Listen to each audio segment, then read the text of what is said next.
Hello. So I wanted to make a video on the Philosopher's Stone, and it's been a while now since I was thinking about it and writing about it. And I listened to the Book of Aquarius, and that was probably over a month ago now. But I've wanted to make a video about it ever since I read it,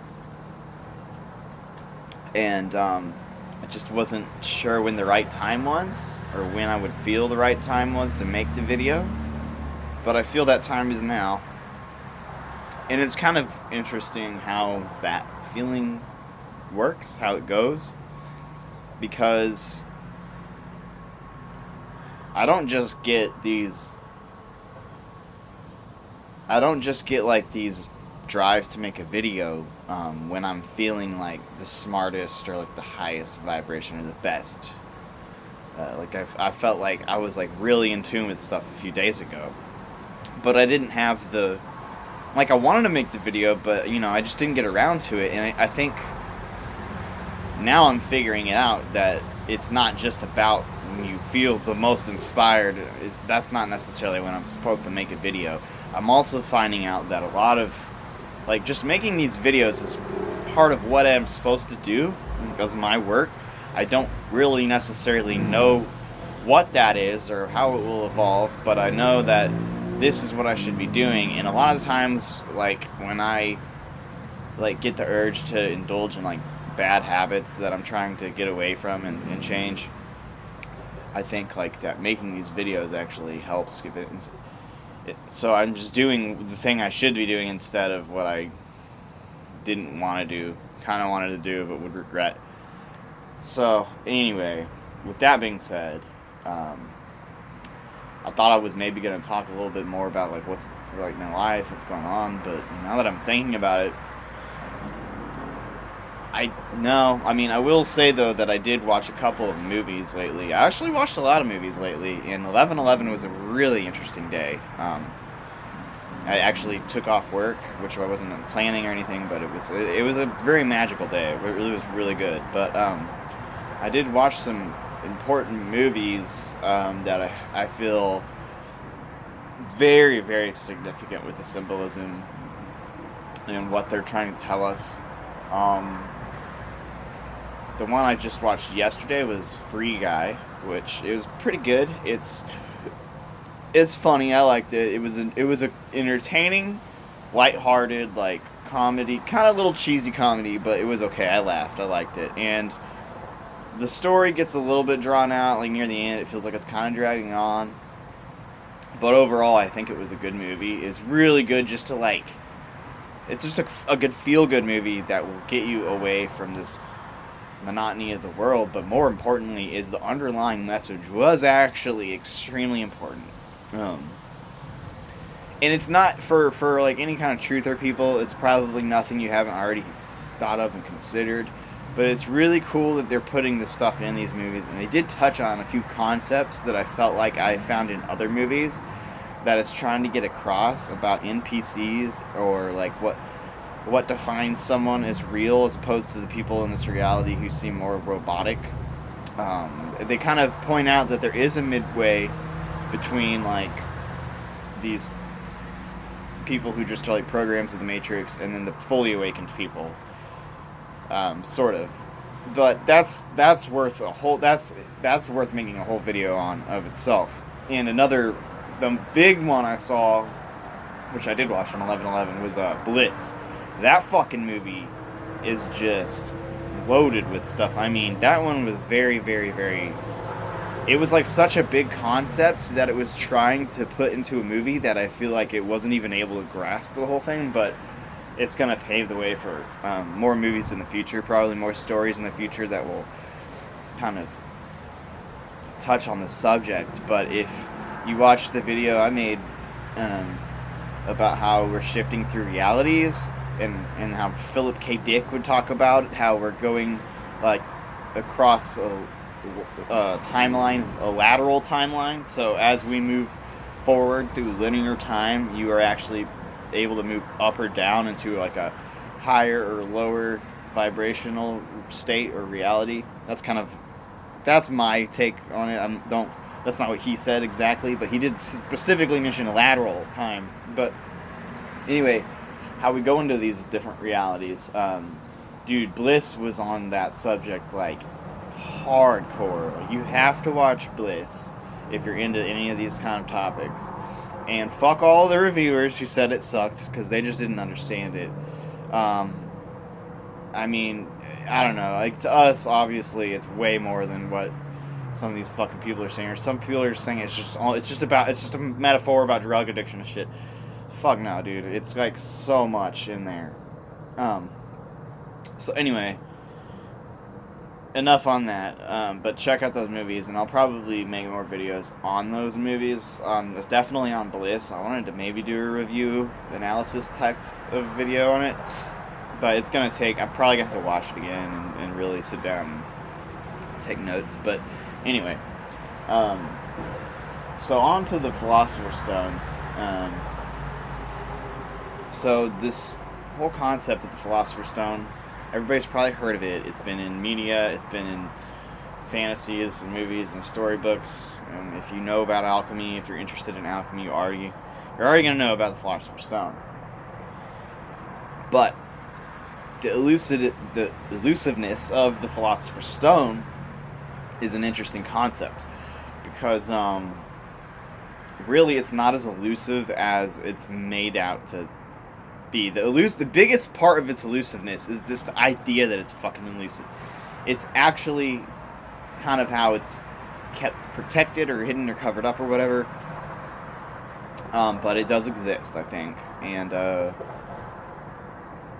now here's where it gets weird, because does it actually exist in our reality, or do we have to shift over to the reality where it does exist, and by making it, we do?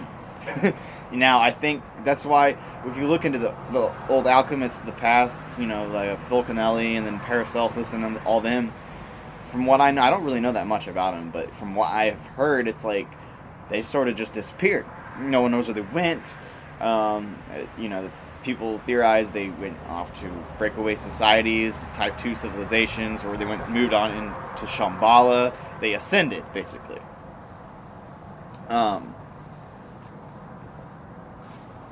Which is a concept I think was in Free Guy, the ascension thing. Anyway, sorry. But yeah, I think there is something to that. But the whole concept of the Philosopher's Stone being like the highest attainable accomplishment in alchemy and things like that, it's completely backwards. Well, first of all, you got to remember that the first is the last is the first. Everything starts over in cycles. So, like, the Fool is 0, coming full circle, 0. But, so, yeah, it's the last step, but it's really the first step. Because the last step is also the first step of a whole new beginning, a new cycle. And so when you're thinking, the Philosopher's Stone, making this is like the final goal, final attainment. No, it's really the first and only thing to even do. Like, that's what alchemy is about. Why would you even, fixate on anything else, really? I mean, there's reasons to make other potions or whatever, other medicines, but first of all, they probably don't take as long to make, and they're just going to make you better at understanding nature anyway. But I mean, this idea is like, it's the prima materia. It's the first thing, so it's the first thing you should even be doing. The first thing you should work on. It's the main goal. It's like the thing. Everything else is kind of like a side quest. I think I'll just read what I wrote, because I didn't know if I wanted to read the whole thing yet, but now that I'm talking about it, I think I just need to. And I don't know how well it's going to sound, what I wrote. I didn't even really check it or change it at all. But I wrote this a little while ago. Well, I said, it's incredibly ironic that the creation of the Philosopher's Stone, thought to be the greatest achievement of alchemy, is actually the basic foundations and first step to becoming a true alchemist. So thought to be the final step, it is actually the first step on a greater scale, corresponding with its name as the prima materia, and its literal location as the foundation of the world. So I forgot that I mentioned that. I think that the world created the Philosopher's Stone, or like... the Earth is alive. Well, you are Philosopher's Stone, obviously. The Philosopher's Stone is just the life force energy being put into physical form. It's usually so subtle and etheric that you can't even really barely like you can grasp it. You can grasp like what's left behind, like smells, auras. The energy. When you look at like vegetables and fruits and people through the Carillion photography, and you can see their aura. That's why it's good to eat raw fruits and vegetables. You can see the aura coming off of this stuff, especially the organic ones. That's the life force energy. And anyway, you're taking that pure life force energy and you're just putting it into solid physical form. It usually exists such a subtle level you have to have a special instrument to even see traces of it. But it's chi. It's what everyone has, this life force energy. That's why you're even alive. So this is why this is like the universal medicine. It will heal and cure all because it is the life force energy. It's such a dense form of it that it's actually a physical rock stone. And why is it a rock, a stone? I mean, we could go on about that, but I mean, I'll just say that basically, like, people grew stones. If you look at Ellie on the New Earth channel, Sylvia, I think it's her name, the New Earth channel. Check it out, New Earth, if you haven't. She made a video on that topic a few years ago, I think, on how people in the ancient past, or, might not be as long ago as we're told, but people were growing stones. They knew how to grow rocks, and people know how to grow rocks and crystals. This is a thing. So I don't know why specifically a stone. That's probably something I can touch on later, but anyway, I'm going to keep reading what I wrote here. Next paragraph. So something held so high and unattainable to the point of being labeled as fabled or mythical, it is now brought to the level of being the first and most practical thing. However, this is not to say that other crafts and medicines are not important. Skip over this. I need to read this. I don't know if there's anything else to really read here. So anyway, I listened to the Book of Aquarius, which you can find for free on YouTube. So if you're interested in this topic, go check it out because he tells you how to make it. And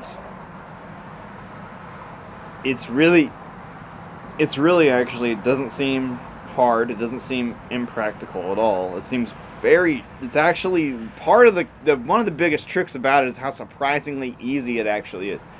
Oh, well, I won't say easy. I'll say simple. Simple. It's not easy. There are certain things that, like, I don't have right now. I can't make it because I don't have this, that. Now, we're talking about making it, like, in a lab. Chemicals. Now, I know that there's also Taoist alchemy that talks about basically you have this universal medicine in you, and you can use it to heal your body and transform yourself.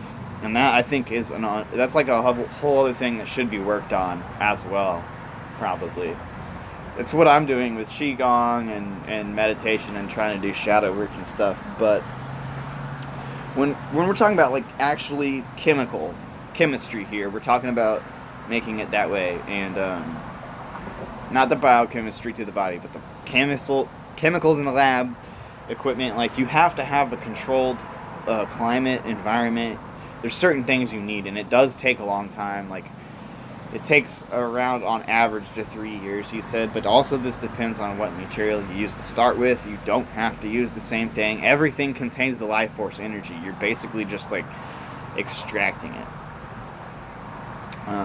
Sort of like how everything has DMT, but, usually if you're going to make DMT, you're going to grab, like, specific plants that contain higher amounts of it. Anyway, I feel like I'm just rambling at this point, but there's a lot more to go on about this. But I think that maybe with these breakaway societies or like these people who've ascended, they probably have it, and it's probably something. Well, actually, I guess I do need to touch on what the fucking thing even does. Like, what does the Philosopher's Stone do? I'm assuming that everybody's already knows this, but it's really like he actually specifies a little more in the book too. So he says there's two kinds, a white one and a red one. He says that the white is able to heal any ailments, injuries, and it will transmute metals into silver. And he says the red one will also do what the white one does, except it won't only just heal ailments and injuries, it will actually add years to a person's life. And it will also transmute everything into gold instead of just into silver. Now, this idea of transmuting metals is just this idea that all the metals are basically evolving into gold. And now doing the alchemy, you're just doing what nature does, but you're kind of helping it along and you're speeding up the process. That's all it is. That is all it is, and that's why you can add years to someone's life, all this shit. Because if you're healthier, you're going to live longer. You know, but we're talking about now. There's people walking around probably living a lot longer than what we're led to believe. And, you know, they probably have to fake their identities and things like that. But it does, I guarantee you this is going on in the world. You know, even whether or not they've made the Philosopher's Stone even. I mean, there's other things, there's other ways. You know, there's reasons vampires, you know, they live off blood. You know, and all that shit, or just psychic energy, like other creatures that live longer than humans, or humans that live longer. When you look at humans in the scale of, I mean, it's interesting how humans, or what we're led to believe are humans, I say that because there's more than, like, what we're taught humans are is probably very limited span of what it potentially actually is. Like, if you look at dogs, for example, I mean, there's like really small Chihuahua dogs, there's giant ass fucking Great Danes and Irish Wolfhounds. Now, the difference in size between those, like the ratio, is so much more extreme than what we have as the reports of like the smallest human and the largest human. So that's probably bullshit. There is probably bigger and smaller humanoid beings. And then you know, when it comes to age, it's the same thing. I mean, when it comes to lifespan, I would say that it's probably like, you know, there's people who only live to 40, there's people who live to 110, 120 even, but it probably is greater than that. And I mean, you don't even have to, if you just look into some of these Chinese people and stuff who have lived like over 200 years reportedly, like, I mean, what are you just going to say all that's false? And, like, I think it's true, and I mean, it's probably even more than that. So, just a thing to think about. Like, I guess people really need to understand, like, this fucking literally exists. And it was said, if you get into the Bible, people talk about how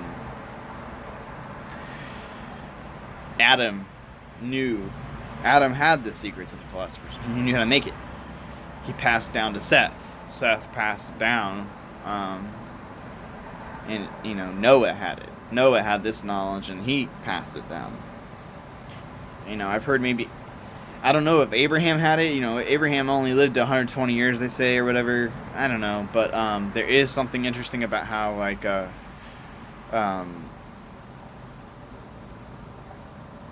you know, when you get to Moses, I don't know if he literally had it, but they had the tabernacle had the flame that would not go out, and that is related to the Philosopher's Stone. Now, see, that's another thing. Once you've made the fucking Philosopher's Stone, there's other things you can do. There's other things to move on to learn how to create, like the never-ending flame, or the light that doesn't ever go out. So, when we talk about Thomas Edison, I have to bring this up. I thought of this because, if you look at the old Edison light bulbs that they made, they still work today. Like, they got a fucking Edison light bulb well over 100 years old, and it's still going in a fire station somewhere. And, you got this whole story about, like, how he tried so many thousands of different wires to find the right kind of like, dude, this motherfucker was trying to make a light that would never go out, and he did. That's the real truth drop there. And, like, they didn't already have fucking light bulbs, of course, dude. All of our history is a lie. Electricity has already... Now, they might have taken it away and brought it back and shit like that, but this stuff has been around, and so there's a fire, there's like a flame that doesn't go out as well. And what's Greek fire? I don't know. That's a whole other topic. But there's so much technology hidden and covered up from us that you could probably actually even make in your own house. And that's kind of part of the trickery and the deception in this world is they want to... There are things that are like, oh yeah, it takes a tremendous amount of resources and tech that we just don't have. There are things like that, of course, but there's also what's really covered up is like the stuff that you actually could do that's a lot simpler than what you're taught. Like these alchemy books, they had to fucking be speaking in code and shit for the people reading it, because why do you think that was? If it was something that required, like, I just think that it's because it's to keep people from doing it, right? But it's also, like, not just to keep the rich and powerful from doing it, but just, like, anyone, because people actually have the means and capability more than they realize. Now, maybe it is still supposed to be kept from people, or... I don't really believe in the whole, like, that secret society shit, but, like, I see why they wanted to protect it. It's like, don't catch your pearls before swine. I get that. But we're coming to a fucking time where, it's like Howdy Mikowski was saying the other day, like, we are actually at a point in time where we need Spider-Man, we need Superman, we need Jesus, we need Wonder Woman to show up and save us, but they're not coming. So we actually have to become those characters. We have to become superheroes ourselves. So, talking about making the fucking Philosopher's Stone, it's not a joke. And the thing about it is it's self-replicating, so you might find it in your hand one day. Like, someone might give it to you, because if someone on this earth figures out how to make it, then it can be used to make another, and to keep recreating itself, and you might have it one day if you keep following the right path, I guess, and end up in the right timeline or reality. I'm sorry this video is all over the place, and it's like the longest I've ever made, but if you're still here, I want to go back to Bliss again, because there's a very important concept in that movie, and I don't even know if it completely got... It's a hard concept to wrap the mind around, kind of, but... So, the main character in Bliss, he ends up in a different reality. Like, he ends up in a different world that's a lot better than the world we're in. Problem is, his daughter isn't there, and his daughter really cares about him. He cares about her, too, but, she's really concerned about him. Like, she's trying to stay in touch with him, and really, like, trying to kindle this, or keep this relationship going, and try to make plans with him and do things. And his concept of time's all fucked up because of this crossing back and forth between realities. It hints at that time flows differently in these worlds. So, like, 2 weeks just goes by and he don't even realize it. He's like, oh fuck. So trying to make plans with someone who exists on that other world, very difficult. Especially when you're new to it and you don't even understand how it all works. So, he's blowing her off, basically. Not doing what he said he's going to do, because he didn't even realize how much time had passed. And he's so, from the outside perspective, from his daughter's perspective, he looks like a complete loser, like junkie or something. Can't trust him. Homeless, has no phone, no job, nothing. But she doesn't see what he's actually doing, And it gets to the point where somehow the realities are kind of converge. But whenever he first, like when he goes so far into the other reality, that it is actually like, it's not just like, because there's like an in-between point where it's like you're still in this reality, but you can violate the fucking rules and manipulate shit. And then there's like, oh, there's the entire other reality. It's like a different world. But they still converge at some point because he can actually still go back into it. And at first he's a ghost of her. But as he gets closer to her, he can start communicating back and forth, and then she becomes more solid. Very weird. I mean, the whole fucking movie is hard to touch on, but I do think that the world actually works like that somehow. Somehow it does. Don't really understand it completely yet, but if you read the Celestine Prophecy, which I just fucking got done listening to not long ago, the same kind of shit happens. It's like you just descend onto a different vibration. Jesus did that shit, you know. There's even a moment, you know, where Jesus just disappeared and nobody could fucking see him. And he was able to walk out and escape the Pharisees and shit. Just walk right out of the temple and everyone's like, where'd he go? It's something similar to that. And then later, you know, that's what I'm still thinking we're getting to, though. This, like, 1,000-year reign of Christ.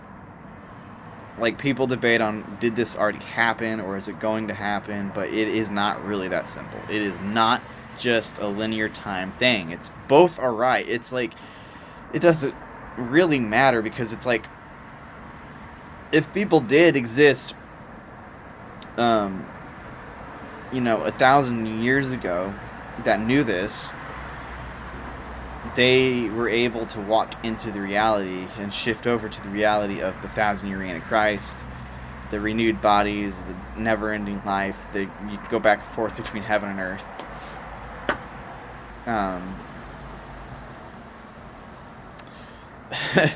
I mean, if people were able to do that 1,000 years ago, does it not still exist? Like, it exists outside of time, kind of. It's hard to even try to talk about it or explain it, what I'm trying to say. But it was in the past, but it's also in the future, in the present, and all that. It's not necessarily just on the track of linear time. Like, it ain't coming for everyone. Remember, it says that it's not here for everyone.